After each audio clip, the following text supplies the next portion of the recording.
থেকে ফোন এসেছে আম্মুর, ছোট বোন হুমায়রা নাকি অসুস্থ, কিছু টাকা থাকলে দিতে পারবো কি না, হুমায়রাকে ডাক্তারের কাছে নিয়ে যাবে। এটা শুনে আমি সাথে সাথে এক বড় ভাইয়ের কাছ থেকে কিছু টাকা ধার করে বাড়িতে পাঠিয়ে দিলাম। আর আমিও বাড়িতে রওনা হলাম। আমার আদরের বোনটা অসুস্থ, আর আমি কি না না থেকে পারি ওর পাশে? আম্মু একা বোনের খেয়াল রাখতে পারবে না। কয়েকটা টিউশনি করে নিজের পড়াশোনার খরচ চালাই, আর সামান্য কিছু টাকা আম্মুকে দেই। মোটামুটি ভালোই চলে যায় দিনগুলি। আমি রিজভী, পড়ালেখার খাতিরে ঢাকায় থাকি। আমার গ্রামের বাড়ি সিলেট হবিগঞ্জে। বাবা যখন মারা যায় তখন আমার বয়স 8 বছর। ছোট বোনটা তখন অনেক ছোট ছিল। মা ছিলেন স্কুল শিক্ষিকা। অনেক কষ্ট করে আমাদের ভাই বোনকে বড় করে তুলেছেন। আমি এবার ফিলোসফিতে মাস্টার্স করছি, আর আমার বোন হুমায়রা ইন্টার ফার্স্ট ইয়ারে। একদিন আমার খোকা বড় হবে, লেখাপড়া করে মানুষের মতো মানুষ হবে, বড় চাকরি করবে, আমাদের অভাব অনটন দূর হবে। এটাই আমার আম্মুর স্বপ্ন। রাত তখন 9টা বাজে। হাবিবগঞ্জের বাসে উঠলাম। পুরো বাস কানায় কানায় পরিপূর্ণ। একদম পিছনে গিয়ে একটা সিটে পেলাম। পাশে আরেকটা সিট খালি, হয়তো আর কেউ আসবে না, তাই হাত পা ছুটিয়ে চিত হয়ে বসে পড়লাম 2টা সিট দখল করে। বাস চলতে শুরু করলো। আমার অভ্যাস, আমি বাসে জার্নি করলে ঘুম আসবে, তাই কখন যে চোখ লেগে গিয়েছে বলতে পারবো না। আমি একটা পুরাতন খ্রিস্টানদের কবরস্থানে দাঁড়িয়ে আছি। চারিদিকে শুধু খ্রিস্টানদের সেই ধর্মীয় ক্রসগুলো দাঁড়িয়ে আছে। আমি দিশেহারা হয়ে দৌড়াতে লাগলাম।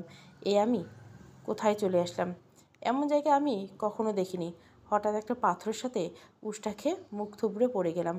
আবার উঠে দাঁড়ালাম। ঠিক তখনই একটা কালো হাত আমার পা চেপে ধরলো। আমি টানা হিচড়ে করতে লাগলাম তার থেকে নিজেকে ছাড়ানোর। অন্য পা দিয়ে কয়েকটা লাথি দিলাম ওই হাতে, কিন্তু কিছুতেই সে পা ছাড়ছে না। ধীরে ধীরে পায়ে খুব ব্যথা হতে লাগলো। আমি কুঁকড়ে উঠলাম ব্যথায় এবং ধরপড় করে উঠে গেলাম। এটা তাহলে স্বপ্ন ছিল? যাক, দেহে যেন প্রাণ ফিরে পেলাম। হঠাৎ পাশের সিট চোখ পড়তে দেখলাম একটা সুন্দরী মেয়ে বসে আছে চোখ বন্ধ করে। ভাবলাম স্বর্গে চলে এলাম নাকি মরার পর। মেয়েটা একদম আকাশ থেকে নেমে আসা হুড়পড়ির মতো। মনে হচ্ছে টোকা দিলেই রক্ত বের হয়ে আসবে। এত সুন্দর মেয়ে হয় নাকি?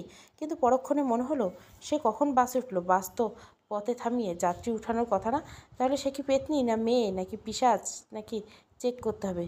শুনেছি এদের নাকি পা উল্টো থাকে। তাই ধীরে ধীরে নিচের দিকে তাকিয়ে তার পায়ের দিকে লক্ষ্য করলাম। পা তো ঠিকই আছে। তার মানে সে মানুষ না? তবুও মনের সন্দেহ কাটছে না। তাকে একবার স্পর্শ করা যাক। জিনভূতের শরীর অনেক ঠান্ডা হয় শুনেছি। সে এখন চোখ বন্ধ করে আছে। তার গালের দিকে আস্তে আস্তে হাত নিলাম স্পর্শ করার জন্য। আশ্চর্য ব্যাপার, আমার হাত কাঁপছে কেন? হঠাৎ মেয়েটা আমার হাত খপ করে ধরে ফেললো। আমি ভয় পেয়ে গেলাম একটু। মেয়েটা যদি চিৎকার করে এবং বলে যে আমি তার সাথে খারাপ কিছু করার চেষ্টা করছি, তাহলে এই বাসে গণধোলাই খাবো নিশ্চিত। মেয়েটা আমাকে অবাক করে দিয়ে চোখ বন্ধ করে বলল, স্বপ্নটা কেমন ছিল রিজভি? একটুর জন্য বেঁচে ফিরে এলে? আমি ছিটকা টান মেরে তার থেকে নিজে হাত ছাড়িয়ে নিলাম। বললাম, আপনি কে? আমার নাম কিভাবে জানেন? আর আমার স্বপ্ন সম্পর্কে আপনি কিভাবে জানলেন? মেয়েটা এবার চোখ খুলে আমার দিকে তাকালো এবং একটা হাসি দিল এবং বলল, নাম জানা কোনো বিষয় হলো নাকি? আর স্বপ্ন, ওটা তো আমিই দেখিয়েছিলাম তোমাকে। আমি কী বলবো ভেবে পাচ্ছি না। খেয়াল করলাম মেয়েটার চোখ রক্ত লাল। 1 মাস না ঘুমালেও চোখ এমন লাল হয় না। মনে হচ্ছে যেন চোখ থেকে এই বুঝি টুপ করে রক্তের ফোঁটা পড়বে। আমি বুঝলাম সে সাধারণ কোনো মেয়ে নয়।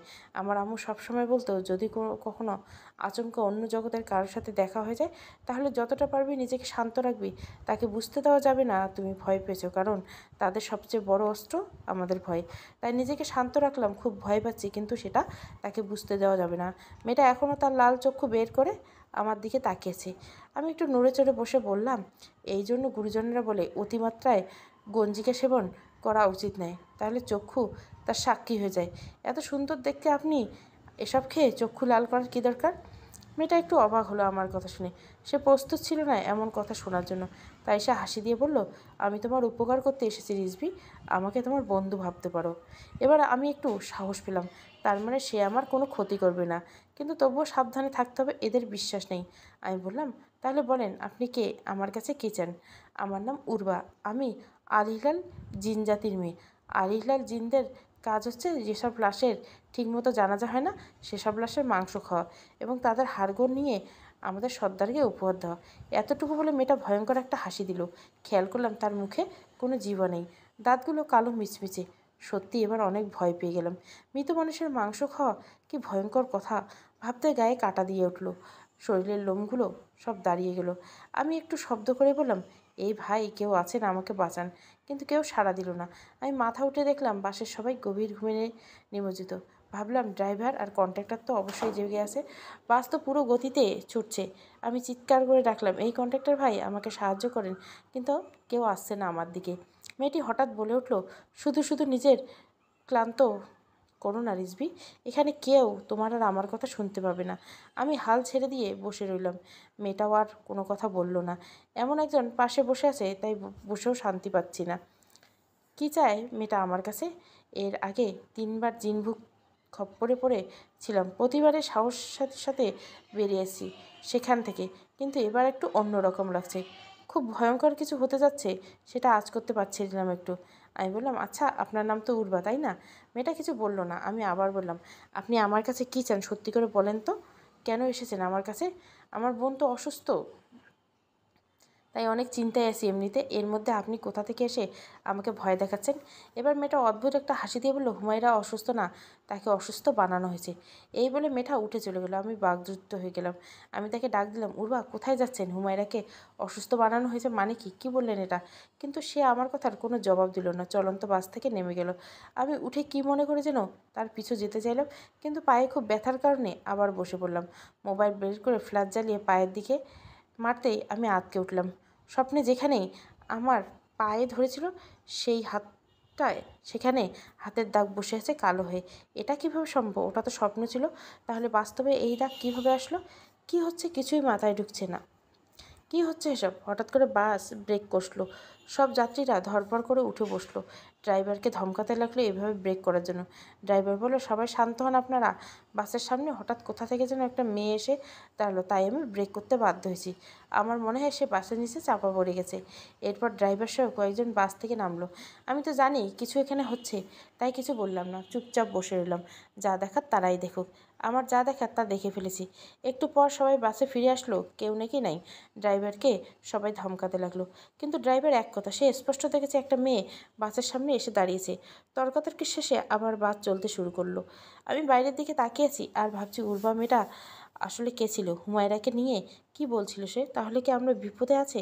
ভাবতে ভাবতে হঠাৎ কানে একটা শব্দ আসলো, একটা মেয়ে শব্দ, ফিসফিস করে অস্পষ্টভাবে কিছু বলল। আমি চারিদিকে তাকালাম, তেমন কাউকে চোখে পড়ছে না। কানে 2বার থাপ্পড় দিলাম। এরপর একটু স্পষ্ট শুনতে পেলাম কেউ বলছে, তুমি চাইলে তোমার বোনকে বাঁচাতে পারবে রিজভি। এই কথা শোনার পর আমি আর শান্ত থাকতে পারলাম না। চিৎকার করে বললাম, কী হয়েছে আমার বোনের? কে বললো এই কথাটা? তখন দেখলাম বাসের সবাই আমার দিকে তাকিয়ে আছে। চিৎকার শুনে আমি সরি বলে নিজের সিটে বসলাম। তাড়াতাড়ি করে আম্মুকে ফোন দিলাম হুমায়রা ঠিক আছে কিনা জানতে, কিন্তু কয়েকবার ফোন দিলে রিসিভ করলো না আম্মু। যেমন রাগ হচ্ছে তেমন চিন্তাও বেড়ে যাচ্ছে। তাহলে সত্যি কি হুমায়রা? না না, এসব কি ভাবছি আমি? আমার বোনের কিচ্ছু হয়নি, এগুলো সব আমার হ্যালোসিনেশন। রাত 3টার দিকে বাস হবিগঞ্জে গিয়ে থামলো।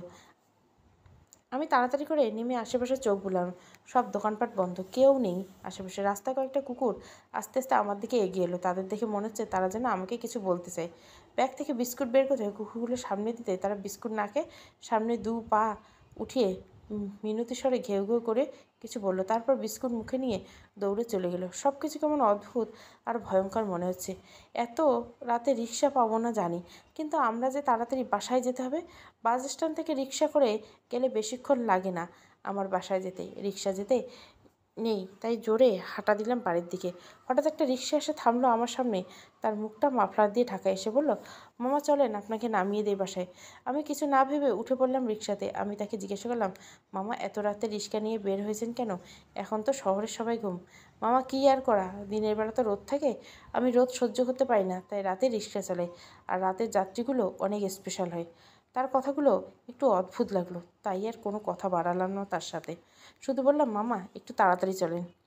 এখন আর তাড়াহুড়ো করে কি হবে মামা, যা হবার তা তো হয়ে গেছে। কিন্তু আপনি চাইলে কিন্তু আপনার বোনকে বাঁচাতে পারতেন। আমি যেন কারেন্টের মতো শক খেলাম তার কথা শুনে। কি বললেন আপনি? এই বলে লাফ দিয়ে রিক্সা থেকে নেমে গেলাম। অবাক করার বিষয় হলো রিক্সা আর থামল না, সে দ্রুত গতিতে রিক্সা চালিয়ে গেল। আমি মাঝ রাস্তায় দাঁড়িয়ে আছি, বোকা বনে গেলাম। হঠাৎ একটা মেয়ের কণ্ঠের হাসি ভেসে উঠল। পাশে তাকাতে দেখি উর্বা দাঁড়িয়ে আছে। আমি তার দিকে তাকিয়ে তেড়ে গিয়ে বললাম, আপনাকে দেখার পর সব কিছু কেমন এলোমেলো হয়ে যাচ্ছে আমার। কি করতে চাইছেন আপনি? জিনজাতি বলে যা ইচ্ছা তাই করবেন আমাদের সাথে? উর্বা বললেন, আরে এভাবে কথা বলছো কেন? একটা মেয়ের সাথে কথা বলার সময় ভদ্রভাবে কথা বলবে, হোক সে জিন অথবা মানুষ। না, আমি মেয়েদের সাথে ভদ্রভাবে কথা বলি না। ভদ্রভাবে কথা বললে মেয়েরা পটে যায়, তারপর তাদের বিয়ে করতে হয়। আর এত ছোট বয়সে আমি বাবা হতে চাই না। উর্বা হাসতে হাসতে বলল, ফালতু কথা বাদ দিয়ে তাড়াতাড়ি বাসায় যাও। তুমি কি জানো কার রিস্কায় উঠেছিলে? সে তোমাকে কোথায় নিয়েছিল? আমি না আসলে তোমার আজকে বাসায় ফেরা হতো না। তাই নাকি? আপনি আমাকে কেন বাঁচিয়েছেন? কে আপনি? আর কি হচ্ছে আমার সাথে? আমার বোনেই বা কী হয়েছে? সব প্রশ্নের উত্তর দেন আমাকে। সব জানতে পারবে আস্তে আস্তে। আমি এত তাড়াতাড়ি হারিয়ে যাচ্ছি না। এখন তুমি যাও, হুমায়রা তোমায় অপেক্ষায়। এই বলে উর্বা ধোঁয়ার মতো উড়ে গেল। কি হচ্ছে সব আমার সাথে? এই প্রথম কাউকে এভাবে চোখের সামনে উধাও হতে যেতে দেখলাম। সব কিছু যেন স্বপ্নের মতো মনে হচ্ছে। আমি আর দাঁড়িয়ে না থেকে সোজা বাসার দিকে রওনা দিলাম। যাই হোক, আমি দৌড় থামাবো না। প্রায় 10 মিনিট দৌড়ানোর পর বাসার কাছাকাছি আসতে দেখতে পেলাম আমাদের পারিবারিক কবরস্থানের বাইরে গোটা পাঁচেক মানুষ দাঁড়িয়ে আছে। তাদের সবার হাতে হ্যারিকেন জ্বালানো। একটু কাছাকাছিতে লক্ষ্য করলাম একটা লাশের খাটিয়া তাদের সামনে বসানো। খাটিয়াতে সাদা কাফনে মোড়ানো একটা লাশ। আমার ভিতরটা চাপ দিয়ে উঠলো। এটা তো হুমায়রা না তো? না, তাহলে আম্মু কোথায়? আমি দৌড়ে গিয়ে ধীরে ধীরে সেখানে গেলাম। ওই লোকগুলোকে আগে কখনো আমি দেখিনি। তারা কারা? আর এই লাশটাই বা কার? আমি জিজ্ঞেস করলাম, এই আপনারা কারা? এখানে কি করছেন? কিন্তু কোনো জবাব এলো না। আমি আর একটু এগিয়ে গেলাম। এবার কানে এলো তারা সবাই গুনগুন করে কী যেন মন্ত্র মতো পড়ছে। এবার একটু ভয় লাগতে লাগলো। এখান থেকে আম্মুকে ডাক দিলেও শুনবে না, কারণ আমাদের ঘরটা কবরস্থান থেকে একটু ভিতরে। তাই ভাবলাম আবার দৌড় দিব এখান থেকে। এক দৌড়ে বাসায় চলে যাব। কিন্তু তাদের সামনে রাখা ওই লাশটার উপর থেকে যেন আমার চোখ সরাতেই পারছি না। অদ্ভুত এক টানে লাশটা আমাদের কাছে ডাকছে। হঠাৎ দমকা একটা বাতাস এসে লাশের মুখের উপর থেকে কাপড়টা সরিয়ে দিল। তার মুখটা দেখে আমার চোখ বড় বড় হয়ে গেল। এটা তো উর্বার লাশ। উর্বা তো বোঝেছে সে জিন জাতির একজন, তাহলে তার লাশ এলো কী করে? এসব ভাবছি, হঠাৎ ওই লোকগুলো মন্ত্র পড়া থামিয়ে আমার দিকে তাকালো। কি ভয়ঙ্কর চাহনি তাদের! আমার কলিজা শুকিয়ে গেল তাদের চাহনি শুনে। এখন যে দৌড়ে পালাবো সেই শক্তি নেই, মূর্তির মতো দাঁড়িয়ে আছে। এই লোকগুলো হাতে থাকা হেরিকেনে পাশে রেখে লাশের খাটিয়ে চারপাশে হাঁটু গেড়ে বসলো এবং হাত বের করে তার সামনে রাখলো। আমি দেখলাম তাদের হাতের নখগুলো লম্বা, চোখা আর খুব ধারালো। এরপর আমার দিকে তাকিয়ে ভয়ঙ্কর একটা হাসি দিয়ে সবাই মিলে উর্বার লাশটা খুবলে খুবলে খেতে লাগলো। হিংস্র পশুর মতো একটা দেহকে মুহূর্তের মধ্যে ক্ষতবিক্ষত করে ফেলবো। মুখে তাদের রক্ত চকচক করছে। এই দৃশ্য আমি আর ঠিক থাকতে পারলাম না। হাত পা কাঁপিয়ে মাটিতে লুটিয়ে পড়ে জ্ঞান হারালাম। যখন হুঁশ ফিরল তখন আমি অন্ধকার একটা জায়গায় শুয়ে আছি। মাথাটা খুব ব্যথা করছে, উঠে বসতে চাইলাম কিন্তু শক্তি পাচ্ছি না। হাত দিয়ে চারপাশ ছুঁয়ে বোঝার চেষ্টা করলাম কোথায় আছি আমি। চারপাশ তো কাদামাটির দেওয়াল মনে হচ্ছে। আরে এটা তো কবরের মতো লাগছে। তার মানে আমি কি কবরে শুয়ে আছি? পাশে পড়ে আছে একটা মানুষকৃত কিছুর স্পর্শ পেলাম। আরে এটা তো একটা লাশ। আমি লাশের সাথে কবরে কী করছি? পুরো শক্তি দিয়ে চিৎকার করলাম, কেউ আছেন? আমাকে এখান থেকে বের করেন। আমি আমার চিৎকার যেন আমিই শুনতে পাচ্ছি না। ভয়ে আমার পুরো শরীর কাঁপতে লাগলো। পকেটের হাত থেকে দেখলাম মোবাইলটা এখনও আমার সাথে আছে। তাড়াতাড়ি মোবাইলে বের করে দেখলাম সিগন্যাল নেই এখানে। ফ্ল্যাশ জ্বালিয়ে পাশে মারতেই দেখলাম উর্বা সেই ক্ষতবিক্ষত দেহটা আমার পাশে পড়ে আছে। আমি চমকে গিয়ে পিছনে সরে গেলাম। আশেপাশে ফ্ল্যাশ লাইট মেরে বুঝলাম কবরটা কাদা মাটিতে ভরপুর। আমার দম বন্ধ হয়ে আসতে লাগলো। কোথায় এসে ফেসে গেলাম? এখান থেকে কীভাবে বেরোবো? এবার ভয়ের চেয়েও বেশি রাগ হচ্ছে। কেন হচ্ছে এগুলো আমার সাথে হঠাৎ করে? একবার এখান থেকে বের হতে পারলে যেই করুক এগুলো, আমি তাকে ছাড়বো না। কবরে এক কোণে বসে উর্বার ক্ষতবিক্ষত দেহটার দিকে তাকিয়ে রাগে গড়গড় করছি। আমার রাগকে ভয়কে কাটিয়ে দিয়েছে। এখন আমি সকল ভয়ের ঊর্ধ্বে। হঠাৎ সামনে থাকা দেহটা নড়াচড়া করে উঠল। আমি চোখ বড় বড় করে তাকিয়ে আছি। দেখি তোরা কি করতে পারিস। আচমকা উর্বার দেহটা এক টানে উঠে বসে পড়ল। আমি কিছু না ভাবে সাথে সাথে তার মুখ বরাবর একটা ঘুষি বসিয়ে দিলাম। দেহটা আবার মাটিতে লুটিয়ে পড়ল। হঠাৎ মনে হলো কবরের উপর কারো পায়ের শব্দ শোনা যাচ্ছে। প্রায় 4-5 জনের পায়ের শব্দ। তারা এদিক থেকে ওদিক পায়চারি করছে। আমি জোর করে চিৎকার করে বললাম, তোরা যেই হোস না কেন আমি তোদের ছাড়বো না। এবার বুঝবি কার সাথে তোরা পাঙ্গা নিচ্ছিস। এই কথা বলার সাথে সাথে কবরের উপরে মাটিগুলো সরে গেল। আমি সাদা আলো চোখে এসে পড়ল। আমি চোখ বন্ধ করে ফেললাম। কিছুক্ষণ পর চোখ খুলে উপরের দিকে তাকাতে দেখি সেই লোকগুলো মাথা ঝুঁকিয়ে কবরের দিকে তাকিয়েছে। আমি বসা থেকে উঠে দাঁড়িয়ে জিজ্ঞেস করলাম, কারা আপনারা? আমার সাথে এগুলো করছেন কেন? লোকগুলো এবারও কিছু বলল না। অদ্ভুত একটা হাসি দিয়ে উপর থেকে মাটি ফেলতে লাগলো। বুঝতে পারলাম তারা আমাকে জীবিত কবর দিতে চাইছে। আমি তাড়াতাড়ি সেখান থেকে ওঠার চেষ্টা উঠলাম সেখান থেকে, কিন্তু পা পিছলে আবার পড়ে গেলাম। এবার আর উঠে দাঁড়াতে পারলাম না।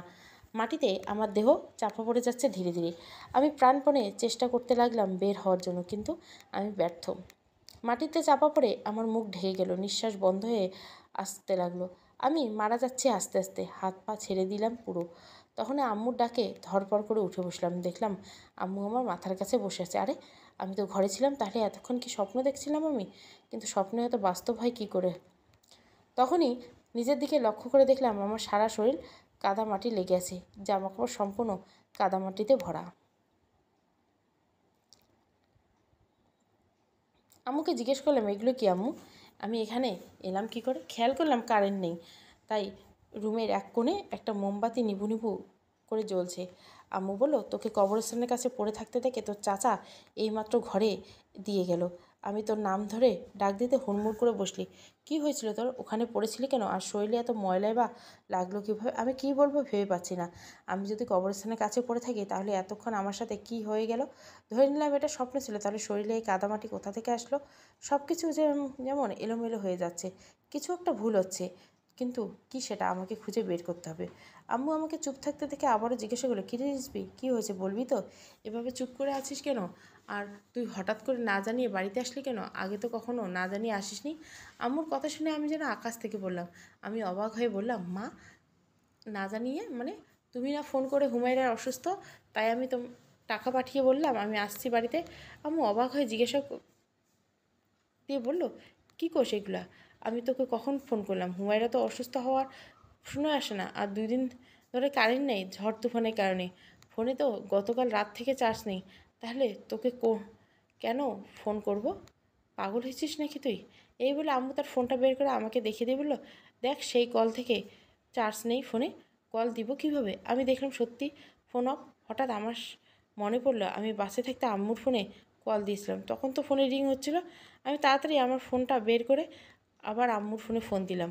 আমাকে অবাক করে দিয়ে এবারও রিং হচ্ছে, কিন্তু আম্মুর ফোন তো আমার হাতে বন্ধ অবস্থায় পড়েছে, তাহলে রিং হচ্ছে কীভাবে? আমি আম্মুর কানে ফোনটা দিয়ে বললাম, দেখো, রিং হচ্ছে তোমার নাম্বারে। আম্মু বেশ অবাক হলো, কিন্তু তেমন কেউ রেসপন্স করলো না। আমি বললাম, এটা কীভাবে সম্ভব আম্মু?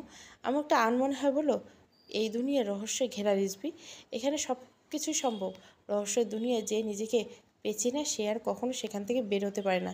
তাই দুনিয়ার মোহমায়ায় নিজেকে বেশি জড়াস না। আমরা খালি চোখে যা দেখি তা বেশিরভাগ সময় সত্যি হয় না। এই যে দেখ না, হয়তো আমি সত্যি না। একদমই কথাগুলো বলে আম্মু আমার পাশ থেকে উঠে সোজা রুম থেকে বের হয়ে গেল। আমি চোখ বড় করে করে আম্মু চলে যাওয়ার দিকে তাকিয়ে রইলাম। কী বলে গেল আম্মু? আমি ডাকলাম, আম্মু কোথায় যাচ্ছ তুমি? হুমায়রা কোথায়? কিন্তু ওদিক থেকে আম্মুর কোনো সাড়া শব্দ পাওয়া গেল না।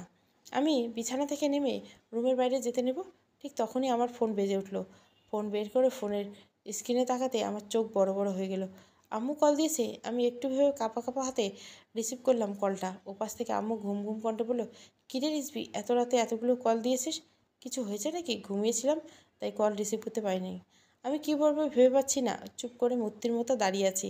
আমার রেসপন্স না দেখে আম্মু বলল, হ্যালো হ্যালো বলছে ওপাশ থেকে। আমি কোনো মতেই বললাম, আম্মু একটু আমার রুমে আসো তো। আম্মু বলল, তোর রুমে যাবো মানে? তুই কোথায় সত্যি করে বল তো। আম্মু, আমি আমার বাড়িতে আছি, কথা না বাড়িয়ে তোমাকে আসতে বলছি, তাড়াতাড়ি এসো। আম্মু কলটা কেটে দিল। আমি অপেক্ষা করতে লাগলাম। কয়েক সেকেন্ডের মধ্যে আম্মু তাড়াহুড়ো করে আমার রুমে চলে আসলো। আমাকে দেখে ভূত দেখার মতো শক হয়ে গেল আম্মু। রিজবি, একই অবস্থা তোর? কোথা থেকে এসেছিস তুই? তোর শরীরে এত ময়লা কেন?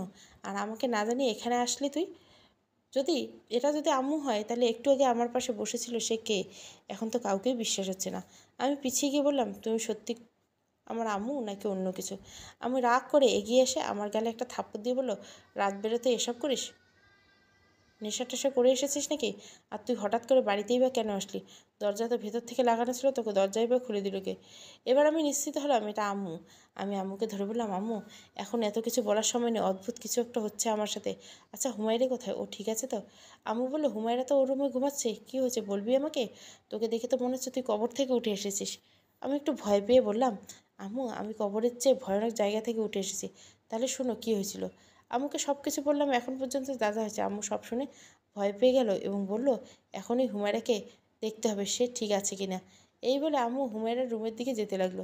আমি একটু অবাক হলাম এই ভেবে যে আম্মু এসব শোনার সাথে সাথে বিশ্বাস করে নিলে, একবারে জিজ্ঞাসা করলো না এসব কেন হচ্ছে। তার মানে আম্মু কিছু জানে। মনে হচ্ছে সে জানতো এমন কিছু হবে। আমি আর কিছু না বলে আম্মুর পিছনে গেলাম। আমরা হুমায়ুনের রুমের সামনে যেতে থমকে দাঁড়িয়ে গেলাম। রুমের ভেতর থেকে ফিসফিস করে কথা বলার আওয়াজ আসছে, কিন্তু এটা তো পুরুষ কণ্ঠ। হুমায়ুনের রুমে পুরুষ মানুষ আসলো কোথা থেকে? আমি আম্মুকে ক্রস করে হালকা দরজা ধাক্কা দিয়ে রুমের ভিতরে উঁকি মারলাম।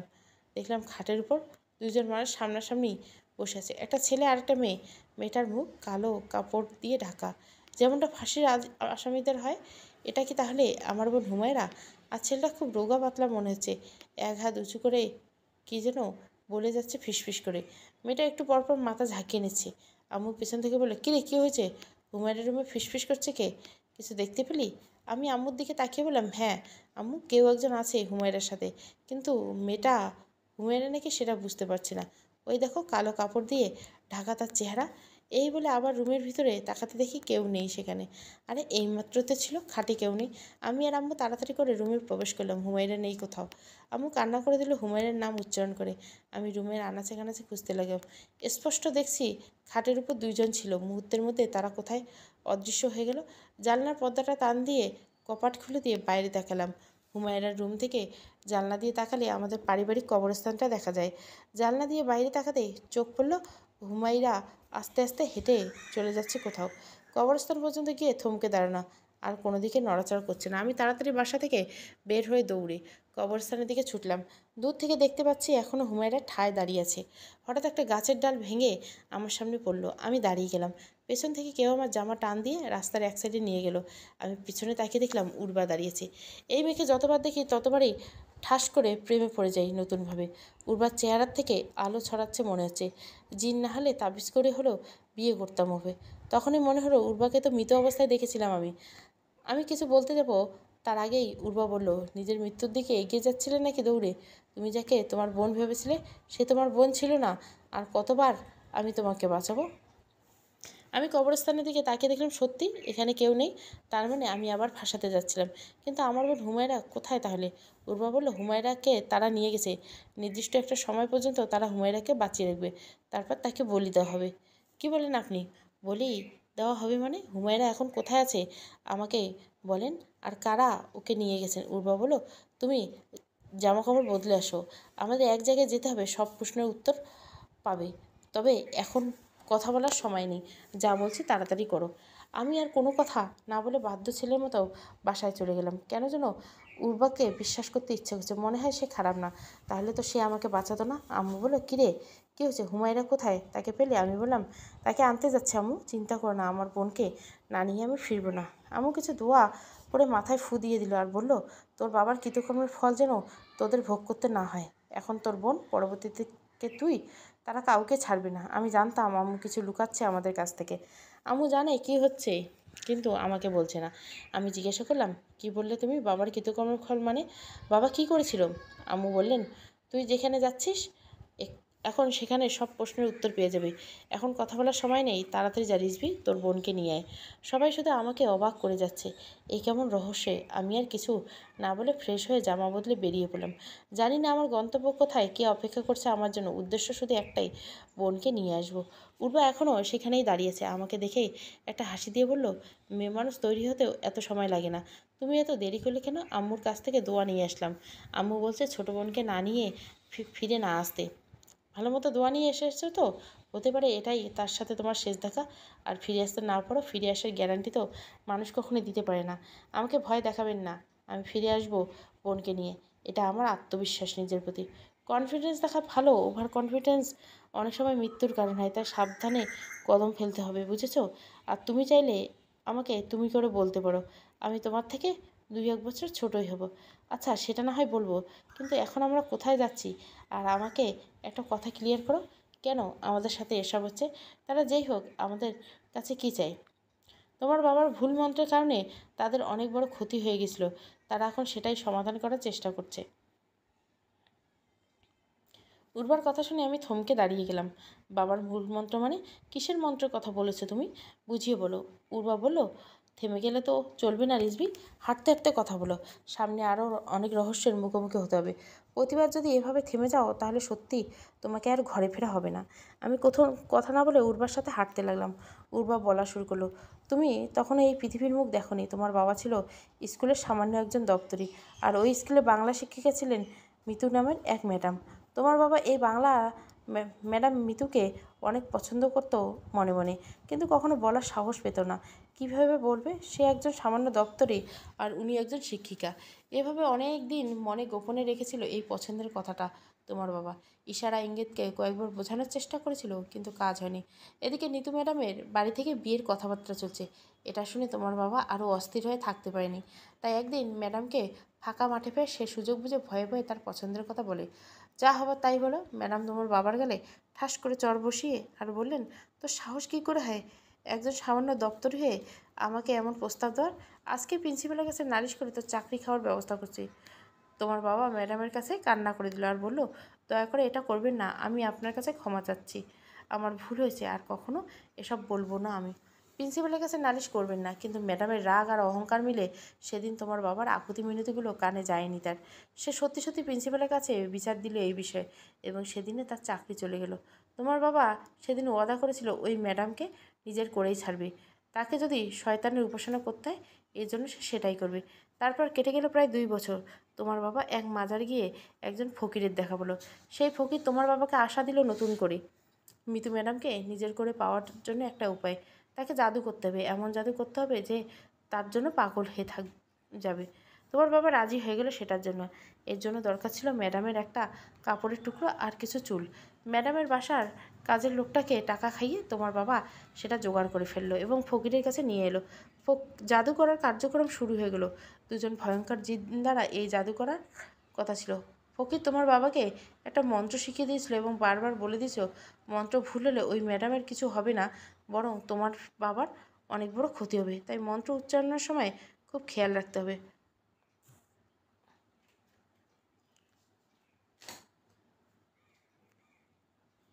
ফকির বলল, আমি যখন এই কাপড়ের টুকরো আর চুলগুলো আগুনে দিব ঠিক তখনই এই মন্ত্রটা পড়তে হবে তোমাকে। তিনি আবার তোমার বাবাকে সাবধান করলেন। তোমার বাবা খুব আত্মবিশ্বাসের সাথে বলেছিলেন সে পারবে, কোনো ভুল হবে না। তারপর যখন সেই মুহূর্তে আসলো, ফকির কাপড়ের টুকরো আর চুল আগুনে দিল, তখন তোমার বাবা তাড়াহুড়ো আর ওভার কনফিডেন্স কারণে মন্ত্র ভুল করে ফেললো।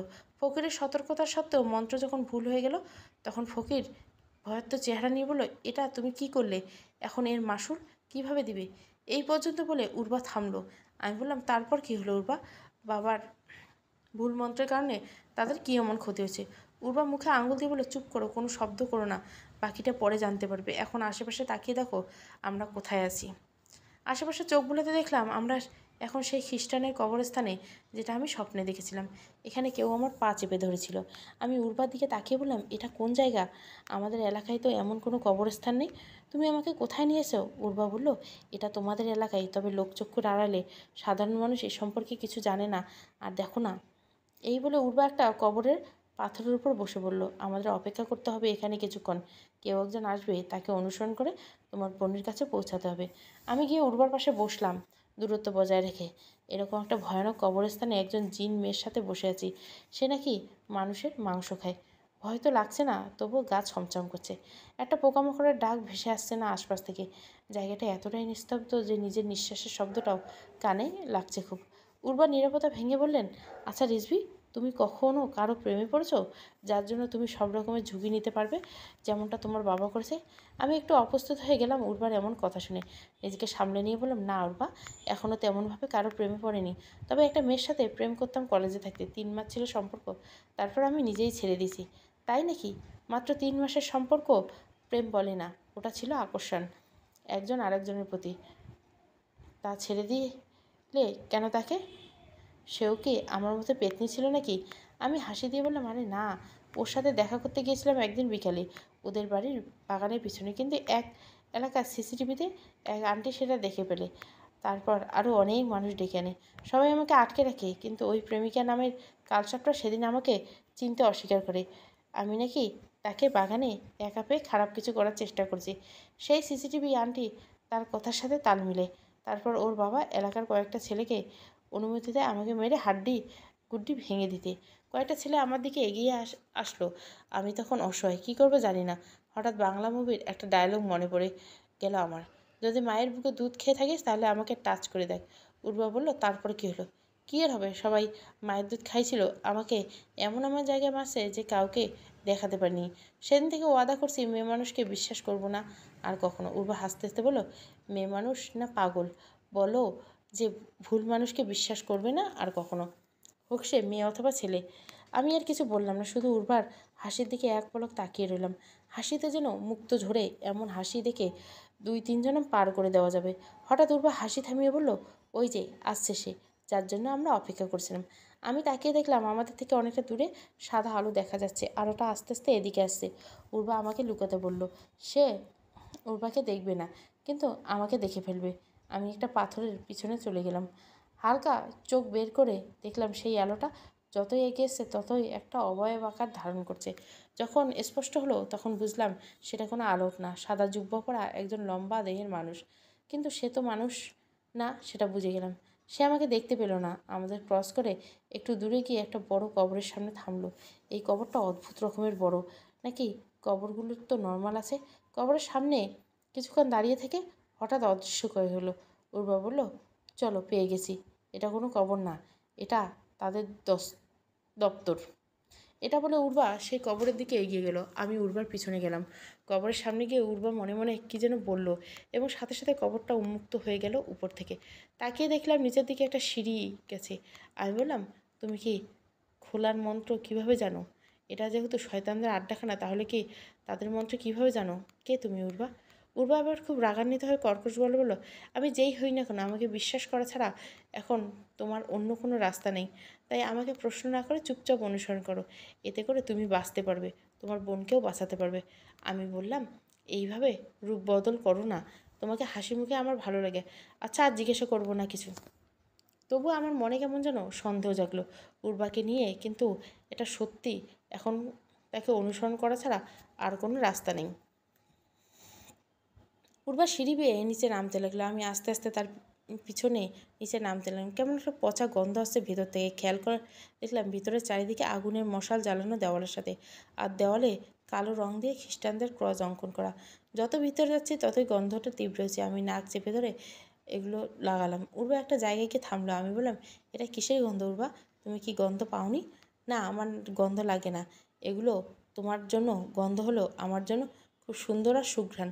হয়তো তারা কোনো মৃত মানুষের দেহ পেয়েছে, সেটাই হয়তো কোথাও বসে তারা ঘ্রাণ ছুটে যায়। এটা শুনে আমার কেমন জানি বমি বমি আসতে লাগলো। মনে হচ্ছে যেন আমার ভেতর থেকে সব কিছু উল্টে চলে আসবে। আমি মুখে হাত দিয়ে ওয়াক করে দিলাম। উর্বা বলল, কী হলো রিজভি, মা হতে যাচ্ছ নাকি, বমি বমি ভাবছে? এটা বলে হেসে দিল উর্বা। আমি কিছু বললাম না, শুধু উর্বার দিকে তাকিয়ে রইলাম আর ভাবতে লাগলাম এই হাসির পিছনে নিশ্চয় কিছু লুকিয়ে আছে। উর্বার সাথে যেতে যেতে একটা কালো রঙের দরজার সামনে এসে থামলো। উর্বা দরজায় টোকা দিতে সাথে সাথে দরজা খুলে গেল। সে যেখানে প্রবেশ করলো আমি একটু ইতস্তত বোধ করলাম প্রথমে, কিন্তু এখান থেকে ফিরে যাওয়ার আর কোনো উপায় নেই। আমিও প্রবেশ করলাম সেখানে। সেই ঘরটাতে সম্পূর্ণ লাল একটা আলো জ্বালানো। ঘরের চার কোণে 4 জন কালো পোশাকে দাঁড়িয়ে আছে, তাদের প্রত্যেকের হাতে একটা করে ক্রস। উর্বা বলল, চুপ করে দাঁড়িয়ে থাকো, কোনো কথা বলবে না। হঠাৎ ঘরের ভেতরে কেউ প্রবেশ করলো। পিছনে তাকাতে দেখি কালো কাপড় দিয়ে মুখ ঢাকা একটি মেয়ে, তার পাশে বিশাল দেহের একজন দাঁড়িয়ে আছে। যে মেয়েটা মুখ থেকে কালো কাপড়টা টান দিয়ে সরিয়ে দিল, এই তো আমার বোন হুমায়রা। এক পলক সামনে তাকিয়ে গেছি, মনে হচ্ছে ওকে হিপনোটাইজ করে রাখা হয়েছে, কোনো খেয়াল নেই ওর। আমি হুমায়রা বলে ডাক দিয়ে ওর কাছে যেতে চাইলে পিছনে ঘরের কোণে দাঁড়িয়ে থাকা 2 জন লোক এসে আমাকে খপ করে ধরে ফেললো। আমি উর্বার দিকে তাকালাম, দেখলাম তার মুখে এক শয়তানি হাসি। উর্বা হাসতে হাসতে আমাকে পাশ কাটিয়ে গিয়ে এক বিশালকাতি লোকটার কাছে গিয়ে হুমায়রার কাঁধে হাত রেখে দাঁড়ালো। উর্বা, তুমি তাহলে তাদের সাথে? তোমাকে বিশ্বাস করে ভুল করেছি, কিন্তু তোমাকে আমি ছাড়বো না। বিশালকাতি লোকটা হেসে বলল, উর্বা, তাহলে তুমি আমার দ্বিতীয় শিকারকেও আমার কাছে নিয়ে আসলে? উর্বা, তোমাকে বিশ্বাস করা আমার সবচেয়ে বড় ভুল। তুমি আমার বিশ্বাস নিয়ে নোংরা খেলা খেলছো, এর শাস্তি তোমাকে পেতে হবে। উর্বা বলল, কী করবো বলো রিজভি? দিন শেষে আমি একজন জিন, শেষ পর্যন্ত জিনদের সঙ্গ দিব, তাই না? আমার দায়িত্ব ছিল তোমাকে এখানে নিয়ে আসা। যেভাবে হুমায়রাকে নিয়ে এসেছি, এখন আমার দায়িত্ব শেষ। আমি যেতে পারি, তাই না প্রধান? বিশালকাতি লোকটা বলল, না না উর্বা, তুমি এত কষ্ট করলে ওদের শেষ পরিণতি দেখে যাও। ওদের বাবা আমাদের যে ক্ষতি করেছিল সেটার সমাধান আজকে হবে। কি করেছিল আমার বাবা? আর বাবার অপরাধের শাস্তি সন্তানকে দিবেন, এটা কেমন নীতি?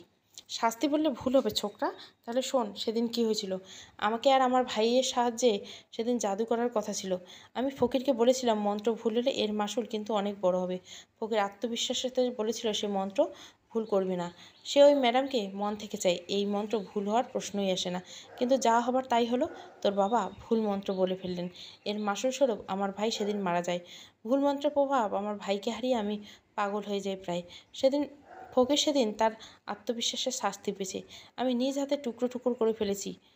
তোর বাবাকে মারতে যাব, তখন আমার একজন অনুসারী বলল, তাকে মারবেন না প্রধান, তাকে ব্যবহার করে আপনার ভাইকে আবার জীবিত করে তুলতে পারবেন। এমনটা আমি শুনেছি এক পণ্ডিত জিনের কাছে। ভাইকে বাঁচানোর নতুন এক আশা জাগলো তার কথা শুনে। তবে সেটা সহজ ছিল না। তোর বাবার রক্তের দুইজন মানুষের আত্মা লাগবে আমার ভাইকে বাঁচানোর জন্য। আত্মাগুলো হতে হবে পরিপক্ক, মানে 18 বছরের উপরে। তবে জানলাম তোর বাবার আর কোনো ভাই বোন নেই, তাই আমার ভাইকে বাঁচাতে হলে অপেক্ষা করতে হবে তোর বাবার সন্তান সন্ততি হওয়া পর্যন্ত। আমি সেটা মেনে নিলাম। তাই সেদিন তোর বাবাকে ছেড়ে দিয়েছি। সে জানতো না কেন ছেড়ে দিয়েছি, সে জানতো না আমার পরিকল্পনা। তাই এসব করার পর তার বাপদাদার ভিটে ছেড়ে অন্যত্র গিয়ে বসবাস শুরু করে এবং সেখানেই বিয়ে করে তারপর তোদের জন্ম হয়। সে ভেবেছিল তার পাপের শাস্তি পাবে না। আমরা তার পিছু ছাড়িনি, শুধু সময়ের অপেক্ষা ছিল। কিন্তু সে তার পাপের শাস্তি ভোগ করার আগে হঠাৎ মারা যায়। কিন্তু ততদিনে আমার কাজ হয়ে গেছে। তোদের দুই ভাই বোনকে রেখে যায় আমার জন্য। আমি তোদেরকে দিয়ে আমার ভাইকে আবার জীবিত করে তুলব। সব শুনে আমি যেন বাকরুদ্ধ হয়ে গেলাম। আমার বাবা এতটা নীচ ছিল, তার অপরাধের শাস্তি আজকে আমাদের পেতে হবে? কখনো ভাবিনি বাবা এসব কাজ করতে পারে। ততক্ষণে হুমায়রা হুঁশে এসেছে। আমাকে দেখে কান্না করে দিল আর বলল, ভাইয়া আমাকে বাঁচাও ওদের হাত থেকে। ওরা আমার সামনে মানুষের দেহ ছিঁড়ে ছিঁড়ে খায়, আমাকেও নাকি এভাবে খেয়ে ফেলবে। আমি বোনকে সাহস দেওয়ার জন্য বললাম, একদম ভয় পাবি না, আমি চলে এসেছি তো, তোকে নিয়ে এখান থেকে যাব। কেউ আমাদের কিছু করতে পারবে না, আমার উপর বিশ্বাস রাখ। প্রধান ঠাট্টা দিয়ে বলল, কেন শুধু শুধু বোনকে মিথ্যা সান্ত্বনা দিচ্ছে ছোকরা? এখান থেকে তোদের হাড় গোড় ছাড়া কিছুই বেরোবে না। কি তাই না উর্বা? উর্বা কেমন যেন অন্য মনস্ক ছিল এতক্ষণ। প্রধানের কথা শুনে চমকে গিয়ে বলল, হ্যাঁ হ্যাঁ, অবশ্যই প্রধান। এদের আত্মার সঞ্চালন শেষ হলে মৃতদেহের তাজা মাংস খেয়ে হাড়গুলো সর্দারকে উপহার দিলে অনেক খুশি হবে। একবার এখান থেকে নিজেকে মুক্ত করে নিই আমি। সবার আগে তোমাকে মারব উর্বা, মনে রেখো। তোমার হাড্ডি মাংস আমি সিদ্ধ করে খাবো। প্রধান বলল, অনেক হয়েছে। এই দুই ভাই বোনকে লোহার খাঁচায় বন্দি করে রাখো। তারপর আমরা আদেশের অপেক্ষা করব। আমি যখন বলবো তাদেরকে আমার সামনে নিয়ে আসতে, তখন নিয়ে আসবে তাদেরকে। এখন আমার ধ্যানে বসার সময়, কেউ বিরক্ত করবে না আমাকে। চারজন মিলে আমাকে আর হুমায়রাকে নিয়ে একটা লোহায় বন্দি খাঁচায় করে দিল। তারা প্রচণ্ড শক্তিশালী। আমি জোরাজোরি করে তাদের সাথে 1 ইঞ্চি ছাড়াতে পারলাম না নিজেকে। হুমায়রা আমার হাত শক্ত করে ধরে আছে। বুঝলাম খুব ভয় পেয়েছে। আমি ওর মাথায় হাত রেখে বললাম, কিচ্ছু হবে না, আমরা এখান থেকে বেরিয়ে যাব। ভয় পাওয়া যাবে না। মন শান্ত করে শুধু অপেক্ষা করো একটু। হুমায়রা বলল, ভাইয়া এখানে কেউ মানুষ না, সবগুলো মানুষ খেকো পিচাস। মৃত মানুষগুলো তারা খাবলে খাবলে খায়। আর তুমি বলছো ভয় পাবো না? আমি নিজ চোখে দেখছি তাদের হিংস্রতা। তুমি তো শান্ত কিভাবে আছো এখন? তোমার মনে কি চলছে ভাইয়া? আমি একটু হাসলাম শুধু, কিছু বললাম না। তখন ওই লোহার খাঁচার সামনে পড়ে দুজন পাহারাতে দৌড়ে চলে এসলো। মনে হচ্ছে যেন তাদের উপর কেউ আক্রমণ করছে। তাদের চিৎকার শব্দ কানে আসতে হুমায়রা বলল, কী হচ্ছে ভাইয়া? আর তাদেরকে কে মারছে? আমি বললাম, একটু অপেক্ষা করবেন, বলেছিলাম না আমরা এখান থেকে বের হয়ে যাব, এখনই সময়। হঠাৎ উর্বা এসে হাজির হলো খাঁচার সামনে। আমি উর্বার দিকে তাকিয়ে বললাম, অবশেষে তুমিও আসলে। আমরা চলে গেলাম একটু আগে। যখন আমি আর উর্বা কবরস্থানে বসেছিলাম, তখন উর্বা আমাকে বলল, রিজভি, তুমি শুনলে অবাক হবে, কিন্তু জেনে রাখো ভালো, আমি এই খেলার একটা অংশ। তোমাদেরকে যারা মারতে চায় আমাকে, তারাই পাঠিয়েছে তোমাকে ভুলিয়ে ভালিয়ে এখানে নিয়ে আসতে। হুমেরাকেও আমি নিয়ে এসেছি, এখন তোমাকে নিয়ে এসেছি। সব কিছু আমাদের প্রধানের আদেশ অনুসারে হচ্ছে। আমি তাদেরই একজন। আমি তখন উর্বার কথা শুনে কি বলবো ভেবে পাচ্ছিলাম। তাহলে যারা আমাকে মারতে চায়, আমি তাদের একজনকে বিশ্বাস করে এখানে চলে এসেছি। চলে আসিনি, বরং সে আমাকে নিয়ে এসেছে পরিকল্পনার জন্য। এখন আমি কি করব? হুমায়রাকে ছাড়া তো এখান থেকে যেতে পারবো না। আমি উর্বার দিকে অসহায়ের মতো তাকিয়েছিলাম। উর্বা বলল, তবে চিন্তা করো না রিজভি, আমি এখন তোমাদের সাথেই আছি। আমি তোমাদের এখান থেকে বাঁচিয়ে বের করব। তবে আমি যেমনটা বলি তেমনটা করতে হবে। তোমাকে আমি এসব কথা বলে দিয়েছি সেটা গোপন থাকবে আপাতত। তুমি ঠিক স্বাভাবিকভাবে আমার সাথে এখানে প্রবেশ করবে আর প্রধানের কাছে ধরা দিবে। তাহলে সে হুমায়রাকে তোমাকে এক জায়গায় বন্দি করবে। যখন ধরা পড়বে তখন এমন অভিনয় করবে যে সত্যি আমি তোমাকে ধোঁকা দিয়েছি এবং আমার উপর ক্ষিপ্ত হবে, যাতে তারা সন্দেহ না করে। উর্বা, আমার এখনও তোমাকে বিশ্বাস হচ্ছে না। এটা যদি তোমাদের খেলার একটা অংশ হয় তখন কি হবে? আর তুমি হঠাৎ করে বা তোমাদের প্রধানের হুকুম অমান্য করে আমাদের সাহায্য করতে যাবে? আমি তোমাকে একদম বিশ্বাস করি না। পাগল হই না রিজভি, হুমায়রাকে বাঁচানোর জন্য কোনো উপায় জানা থাকলে আমাকে বলো। অন্য কোনো উপায় নেই। আমি যদি এখন তোমাকে সাহায্য করতে চাইতাম তাহলে এগুলো কেন বলে দিলাম তোমাকে? আমি যা বলবো তা শুনবে, তাহলে হুমায়রাকে বাঁচাতে পারবে। ঠিক আছে, এখনও তো তোমাকে বিশ্বাস করা ছাড়া আর কোনো অপশান নেই, তাই তোমাকে বিশ্বাস করলাম। কিন্তু এটা যদি তোমার পরিকল্পনা হয় তাহলে আমি ভেবে নিব মাইয়া মানুষ মানে বেইমান, হোক সে মানুষ বা জিন, সেটা দেখে নিও। এখন যা বলি সেটা মন দিয়ে শোনো। আমরা যেদিকে যাব সেই পথটা ভালো করে মনে রাখো, কারণ এই পথ দিয়ে পালাতে হবে তোমাদের। বাকিটা আমি সামলে নেব। ফিরে এলাম বর্তমানে। হুমেরা বলল, আচ্ছা এই পরিকল্পনা চলছে তোমাদের মনে ভাইয়া? এই জন্য তুমি শান্ত ছিলে? উর্বা খাঁচার তালা ভেঙে ফেললো হাত দিয়ে। আমি হুমায়রাকে বেরিয়ে আসলাম। উর্বা বলল, তাড়াতাড়ি এখান থেকে চলে যাও। ঠিক যেই পথ দিয়ে এসেছেন সেই পথ দিয়ে। আমি এদিকটা দেখছি। উর্বা, আমি জানি না কেন তুমি আমাদের সাহায্য করছো, তবে আমাকে ক্ষমা করে তোমাকে তখন অবিশ্বাস করার জন্য। প্রধান যদি জানতে পারে তুমি আমাদের পালাতে সাহায্য করছো তাহলে সে তোমাকে মেরে ফেলবে। তুমি নিজের খেয়াল রাখো আর বেঁচে ফিরে এসো, আবার দেখা হবে। আমি আমার বাঁচার উপায় খুঁজে নেব। এখন তাড়াতাড়ি যা ও তোমরা। প্রধানের ধ্যান ভেঙে গেলে তোমরা আর পালাতে পারবে না এখান থেকে। হঠাৎ কয়েকজন কালো পোশাক পরা লোক এদিকে এগিয়ে আসতে লাগলো চিৎকার করে। উর্বা বলল, যাও তোমরা, এদেরকে আমি দেখছি। আমি হুমায়রার হাত ধরে দৌড়ে দিলাম সেখান থেকে। উর্বার সাথে তাদের লড়াই শুরু হয়ে গেলো। পিছনে তাকিয়ে দেখলাম তাদের এক একজনকে ছুঁড়ে ফেলে দিচ্ছে উর্বার, লাল চক্ষু ধারণ করে। দেখে তো বোঝাই যায় না সুন্দরী একটা মেয়ে এত ভয়ঙ্কর রূপ ধারণ করতে পারে। আমি আর হুমেরা সেই পথ দিয়ে দৌড়ে চলে যাচ্ছি। হঠাৎ সামনে থেকে একজন বাতাসের মতো এসে আমাকে ধাক্কা মেরে ফেলে দিল। হুমেরা ছিটকে অন্যদিকে গিয়ে পড়লো। আমি উঠে তাড়াতাড়ি হুমায়রার কাছে গেলাম। হুমায়রা বললো, ভাইয়া পিছনে দেখো। পিছনে দেখি কালো কাপড় পরা একজন দাঁড়িয়ে আছে। আমি তাকে প্রতিহত করার জন্য কুম্ফু স্টাইলে হাত উঁচু করলাম। সে আমার দিকে এগিয়ে আসলো। আমি তার পেট বরাবর কয়েকটা ঘুষি দিলাম, তাতে তার কিছু হলো না। এরপর সে আমাকে মারার জন্য হাত উঁচু করলো। ঠিক তখনই উর্বা এসে তাকে ছুঁড়ে ফেলে দিল। আমি বললাম, তুমি না আসলে হতো, ওকে তো আমি দেখিয়ে নিতাম। ও তো আমার কুম্ফু এখনও দেখেনি। উর্বা বলল, হয়েছে আমার কুম্ফুর পান্ডা, আমি না আসলে এখনই তোমার পিছন দিয়ে কুম্ফু বের করতে দিত। এখন যাও। আমি হুমায়রাকে নিয়ে আবার দৌড় দিলাম। অবশেষে আমরা সেখান থেকে বের হলাম। দেখলাম ততক্ষণে সকাল হয়ে গেছে। আমরা দুজনে প্রাণ পরে দৌড়ে সেই কবরস্থান থেকে অনেক দূরে চলে আসলাম। এরপর থেমে একটা গাছের গোড়ায় বসে দম নিলাম প্রাণ ভরে। কিছুক্ষণ অপেক্ষা করার জন্য উর্বার জন্য। এটা আমাদের জন্য নিজেকে বিপদে ফেলছে। প্রধান যদি জানতে পারে তাহলে উর্বাকে ছাড়বে না। আমি এভাবে উর্বাকে বিপদে একা ছেড়ে দিতে পারি না। আমি হুমায়রাকে বললাম, বোন তুই এখান থেকে সোজা বাসায় যাবি, আম্মুকে গিয়ে সব বিস্তারিত বলবি। আমি উর্বাকে নিয়ে আসছি। না ভাইয়া, আমি তোমাকে একা ছাড়বো না।